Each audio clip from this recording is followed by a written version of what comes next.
Qudiem il-ġurati f'Awla 22 intweraw emails datati Novembru 2018 li allegatament juru ordnijiet permezz ta' dark web għal żewġ hand grenades, pistoli Glock suppressors, Scorpion automatic rifles u mijiet ta' balal, kollha indirizzati lejn Port Tommaso. Madrakollu l-uffiċjal tal-Pulizija Sven Sammut insista li dan kien kollu skemm. Kif kompla il-ġuri kontra Jorgen Fenech intwera wkoll skambju ieħor fejn l-ordni kienet ġiet emendata kif ukoll messaġġi li jissuġġerixxu li l-ordni setet ma waslitx. Semet ukoll email oħra relatata ma' potassium sodium cyanide powder. Fix-xhieda tiegħu, l-uffiċjal tal-Pulizija Sven Sammut spjega illi dawn l-emails ġew estratti mid-data tal-mobile ta' Fenech u rrapportati lis superjuri tiegħu iżda konferma li qatt ma kien inkarigat jifverifika jekk l-allegati ordnijiet qatt wettqu jew le.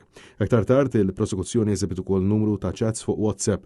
Fosthom kien hemm konverzazzjoni bejn is-segretarja u Jorgen Fenech dwar iż-żjara ta' Raymond Aquilina li dak iż-żmien kien jokkupa kariga fit-taqsima tal-Pulizija kontra l-ħasil ta' flus.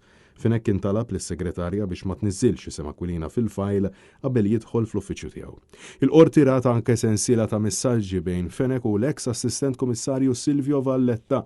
Dawn kienu jinkludu konverzazzjonijiet dwar laqat, pjanijiet biex jattendu finali f'Madrid, kiri ta' private jet lejn Korfu, kif ukoll messaġġ fejn Valletta kiteb lil Fenech neħduha pass pass u naslu. Int ħadd l-ewwel pass, aħna għal warajk. Intweraw ukoll messaġġi oħra fejn Silvio Valletta kien jirreferi għal Fenech bħala l-aqwa ħabib tiegħu. Prosekuzzjoni komplit bl-eżibizzjoni ta' aktar data estratta mill-mobile ta' Jorgen Fenech permezz tal-għajnuna tal-espert tal-qorti Martin Bajada. Fost l-ewwel tfittxijiet li saru quddiem il-ġurati kien hemm il-kelma discreet illi waslet għal chat fuq WhatsApp bejn Fenech u kuntatt imniżżel bħala tot. Datata 19 ta' Novembru 2019 lejlet l-arrest tiegħu. Fil-konversazzjoni Fenech kien jgħid li rid jitlaq għal ftit jiem lejn Nizza jew Pariġi. Aktar tard fuq talba tal-prosekuzzjoni l-espert għamel tfittxija oħra għall-isem Daphne fost iċ-chats fuq il-mowbel ta' Fenech. Il-qorti rat konversazzjoni bejn Jorgen Fenech u Joseph Likari il fiha Fenech kiteb. Is-saħjar din qed jgħidu li involuta Daphne. Likari wieġbu arajta u verament weġġetni għax naf x'int.